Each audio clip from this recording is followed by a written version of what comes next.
My name is Wazir Khanam. I was born sometime around 1811.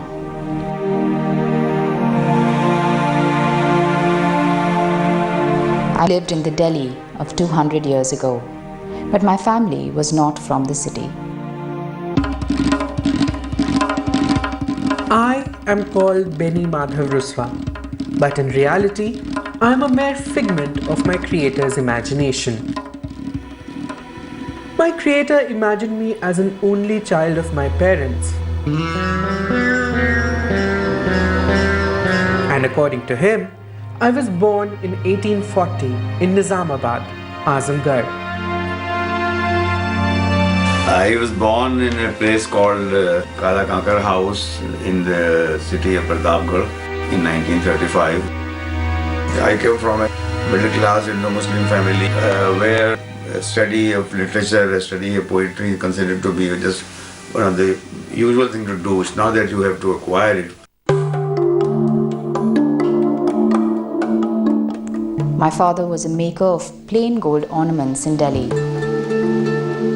My father's ancestors came from Kashmir.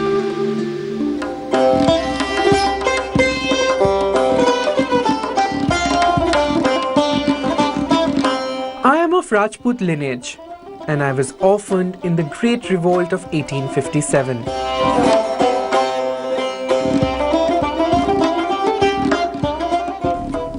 Wazir Khanam and Beni Prasad Ruswa can be found in author Shamsur Rahman Faruqi's books.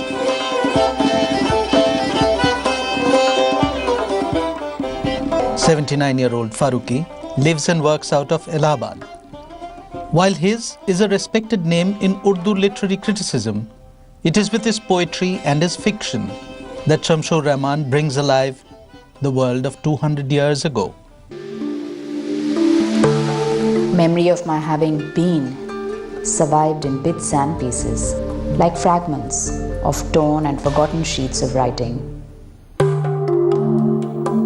Some remained, lodged in dark corners and under furniture, but most were swept out with the accumulated dust of passing years. Of those who looked for me, at least one rejected the notion that the past is a foreign country and strangers who visit there cannot comprehend its language. Growing up as the sole offspring, I was the apple of everyone's eye, the center of everyone's prayers and good wishes. And I wanted to be a poet. My creator wanted me to be the poet that he wanted to be. But like in my fictional life, his poetry became secondary to what he had to be.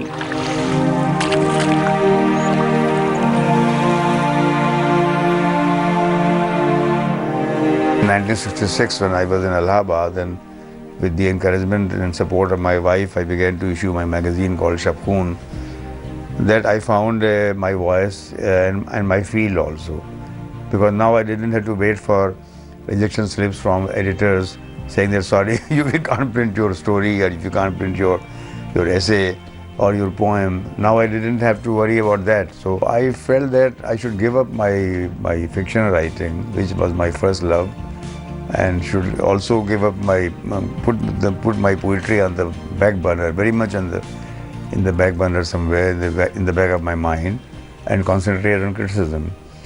And thus, with the help of my magazine, which was now open for me, for my ideas, which were rather new and a little bit unconventional, I became an established critic in Urdu over the years. And later on, people identified me with the modern movement, the modernist movement. I, Wazir Khanam, also known as Choti Begum, had been lost to history for a century and a half. But then, someone took the pains to write my life and bring me back to it.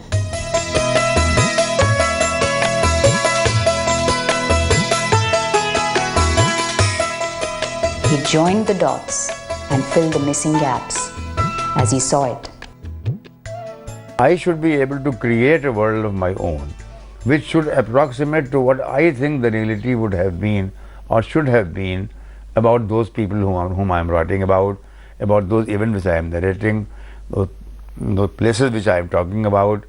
So, to the best of my creative and imaginative recall and recreation of the past.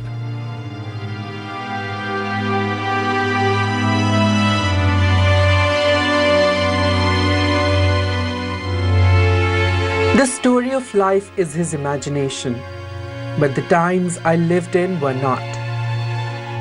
My love for poetry is not mine, but his, and with his research, he unveiled the edifice of my entire way of life. Mirza Bedil wrote, "Oh, the thousands of themes that for all their brilliance and bold beauty, discouraged by the alien nature of language, remained hidden behind the veils of mystery." Two books, originally written in Urdu and now in the author's own translations into English, bring alive the world of 19th century culture that flourished and ebbed with the times.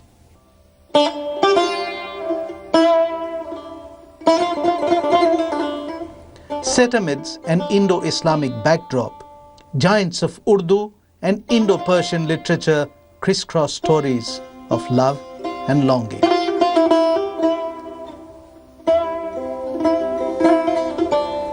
In one of the stories of the sun that rose from the earth, I, Beni Madhav Ruswa, set out to meet Mirza Asadullah Khan Ghalib to have him sign a copy of his Diwan, a collection of his works.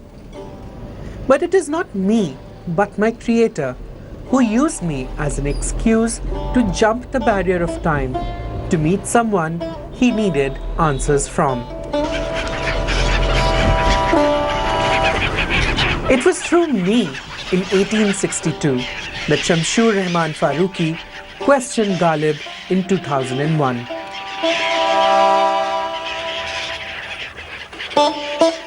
It is certainly true that I am going back into Ghalib as a literary figure and trying to discuss some issues of literature, but that is only an accident because the story is about Ghalib after all. You cannot but take into account these things that were important to Ghalib and important for Ghalib and important for us. Now, Ruswa's bold treatment of Ghalib's literary beliefs, especially about his views about Indo-Persian or Indian-Persian writers, well, those again are my beliefs. In fact, Ruswa was not really so well qualified as to go into all that. Of what use is it to bring Ghalib into your conversation? His heart is burnt to nothing, and you are in a place where they don't know Naziri from Qatil.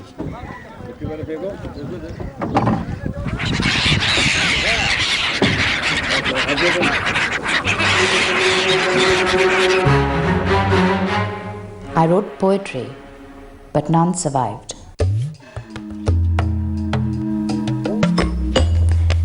The beauty of my physical presence remained mirrored on scraps of paper. But the splendor of my thoughts and words were lost forever. History remembers me as the mother of poet Dag Delvi, but none remembered that I too wrote poetry. Wazir Khanam was a poet, that is what we have been told by contemporary accounts, but none of her poetry exists. I mean, at present, no record exists of her poetry as such. So I wrote all those poems myself. Her glance has the effect of magic.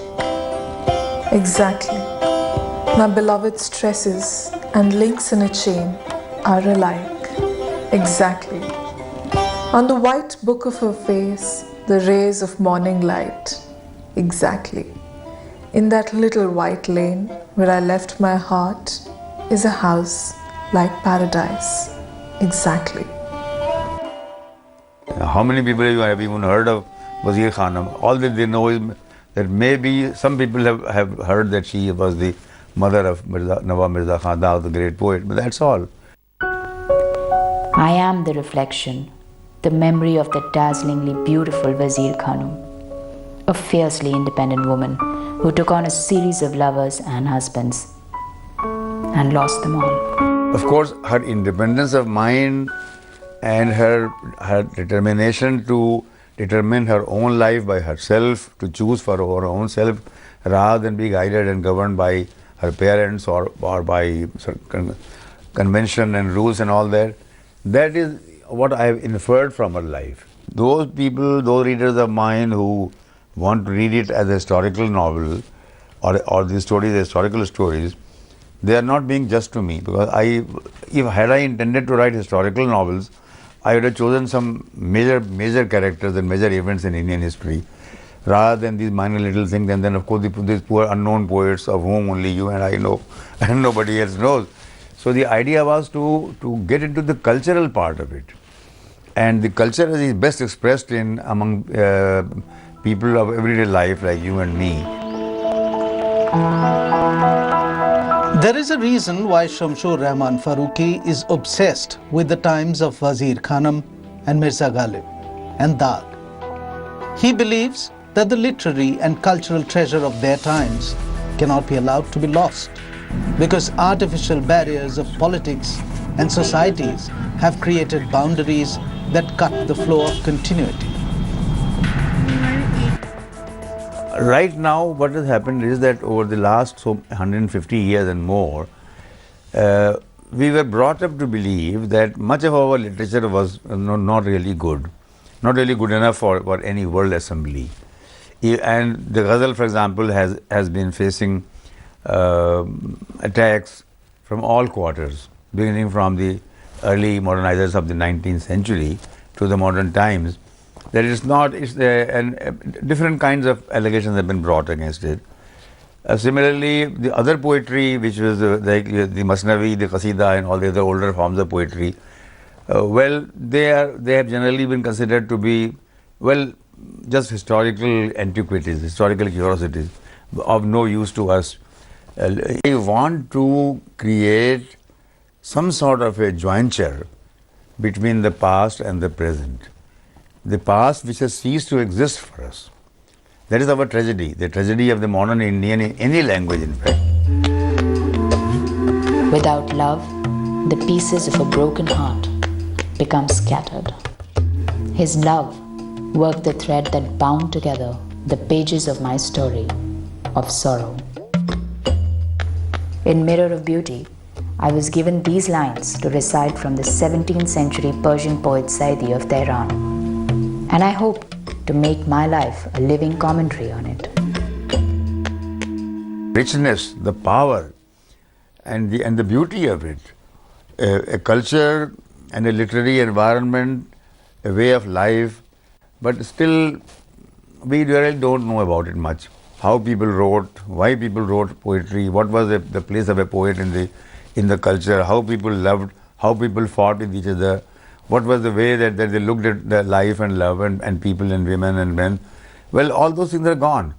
And so my effort has been to give them an entry into the past, to make them peep into the door of the past and look at the richness there, the power there, the glory and the variety there.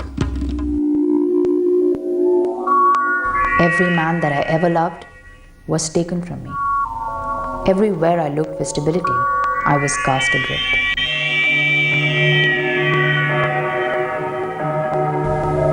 In the telling of my story is painted the detail of an entire civilization, a whole way of life, and the influence of the Dastan form of narrating a story.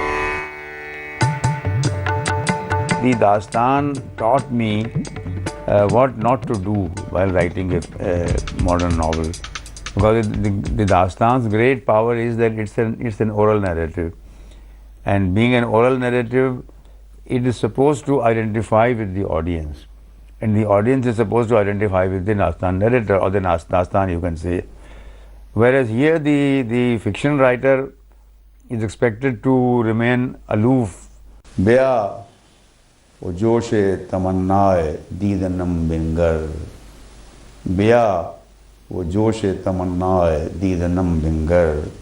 Jo ashk az sare mishgan chakidanam bingar. Jo ashk az sare mishgan chakidanam bingar. He says, the intensity of my longing for your sight, come and take a look. The intensity of my longing for your sight, come and take a look.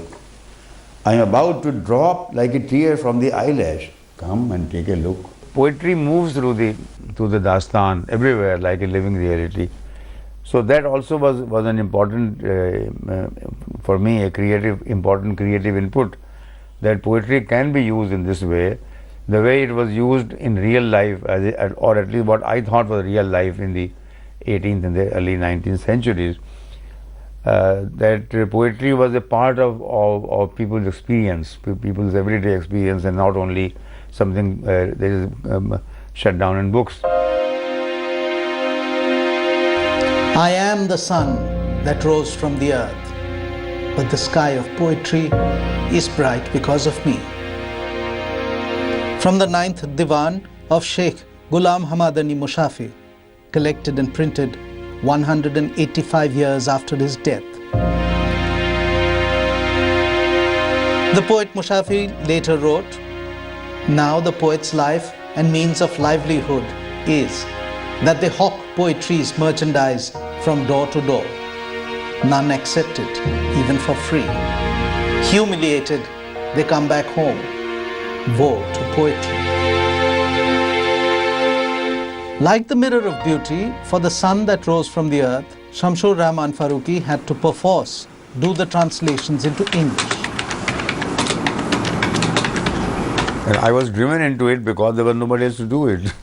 So they approached a number of translators, but they, in English I mean, but somehow they didn't, they drew a blank, or they got a complete refusal. So my children said, look, come on, you should try to do it yourself, why not? So that's how I went into this business, not because of any particular desire to be known in the English world as a fiction writer, but because circumstances conspired to make me an English writer or translator of fictions. In the times that I lived in, Delhi was still the heart of India and the life of the world. As Mirza Ghalib said in a Persian verse, I asked, tell me now, what is Delhi? My guide said, it is the soul and the world, its body. We learned to venerate Ghalib because Ghalib was presented to us by the early modernizers as a person who is closer to the inquiring mind, to the Western mind, and who can somehow talk to us across the space and time that separates us from him. बातें हमारी याद रहें, फिर बातें ऐसी न सुनिएगा, पढ़ते किसी को सुनिएगा तो देर तलक सर धुनिएगा. घर मशारे मीर दरूना दागों से ये भर देंगे, घर मशारे मीर दरूना दागों से ये भर देंगे. जर्दरू शहर में फिरिएगा, गलियों में नए गुल चुनिएगा. दिल के तसल्ली जबकि न होगी, गुफ्त शुनूद से लोगों की, आग फूंकिएगी गम की बदन में, उसमें जलिए भुनिएगा. With his daughters grown up and living away, with his partner in life gone away, with his grandchildren in cities far away, it is the way of literature, a path of words surrounding him, that he contemplates the nature of what should be.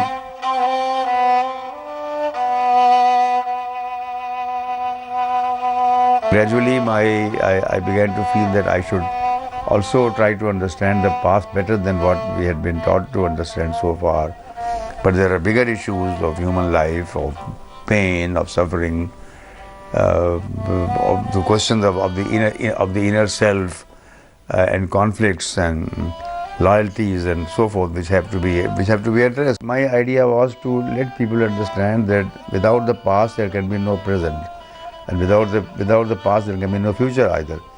So you must know what exactly you have lost or what exactly you could gain.